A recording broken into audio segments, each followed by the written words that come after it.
What I'm going to show you is how to make a message card. Okay, this one has the writing directly on top of the chocolate, so you can see the bumps. You can see the lumps of the writing. Whereas this kind here has the chocolate is written on the mold itself backwards before you pour the chocolate on, so it's flat. It's completely flat. Here's another one. They're really nice if you have a party and you want to use them as place cards. Okay, it's kind of fun. Now the first thing that I'm going to show you is how to make just a message card. Okay, without any message.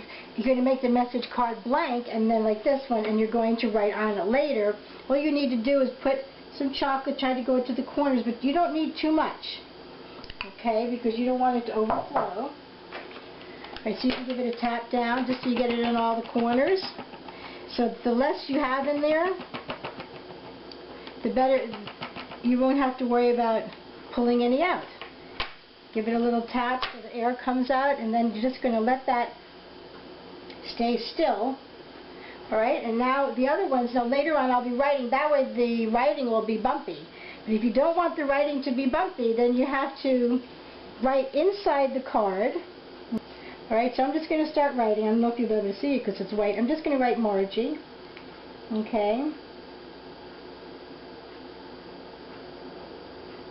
Try to make your letters fat enough that they don't flow together.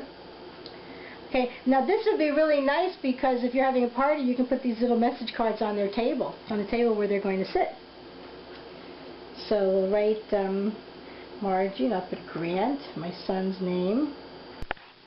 Now because my head was in the way, I'm going to show you how to do some of the mirror writing. I write Grant.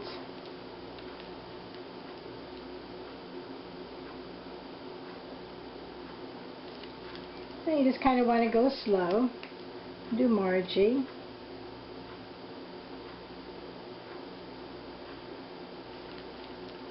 Do that Steve.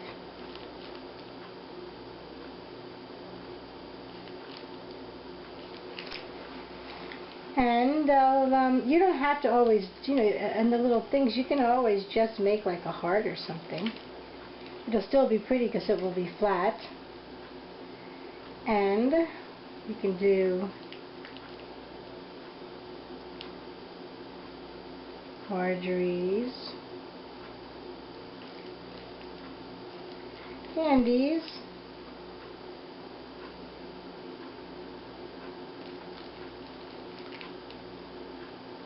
and a lump, and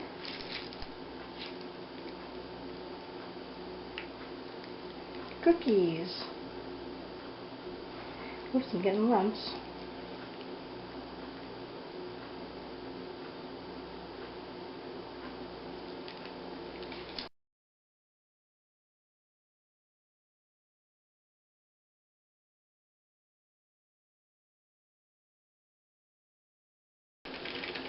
Alright, so now all you want to do is you want to make sure that these get very cold, and just let them sit still, and then when they're cold, then you can pour your chocolate over them, and you don't want the chocolate to be too hot, but you don't want to be shaking these too much until, because you have to tap them down, so you want to make sure that the white chocolate is very, very hard, and then you can pour the chocolate over it and tap them, and it won't kind of like flow out. So we'll wait a few minutes, and then I'll show you, I'll pour the chocolate over those. Now I'm going to pour a little bit of chocolate on top of these. Okay. The important thing is that I'm going to pour so whoop, a little blob got in there. So remember, you know, under pour the molds, okay? I can't really see what I'm doing here, but you want to under pour them, and then but you can always shoo some out of the mold.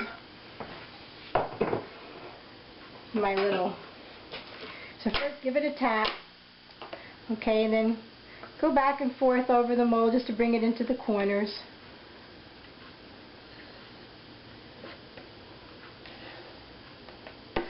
Okay, try not to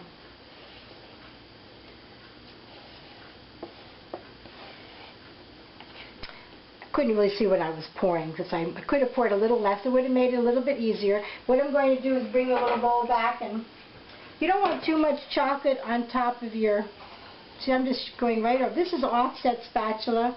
And you see it'll clean that right up. Just pour it right back in. This one had a little lump. I'm going to try to get that lump out. Okay. Don't think it made any difference on the writing.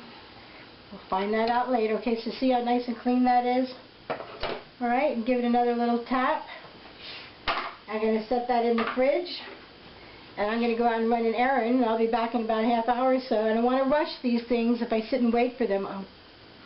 Sometimes I end up popping them out too soon. Now, one of the nice things about anyone that you want to not use, I might be able to actually use that one, but Valentine's Day is over. So one of the nice things you can do is just put them in a bag and you can remelt the chocolate at a later date. Re-pour them again. So I'm going to show you, this is how you take them out. Okay, I put a paper over them so I don't like to put them right over the aluminum foil. I'll just put a cookie sheet, give it a flip. Okay. And so here's Margie. You see that? Margie, and it's nice and flat, so it's pretty cool. And this one is Steve. Maybe that's when a lump came in and it just rubbed on it. Maybe the chocolate was a little bit warm. There's Grant.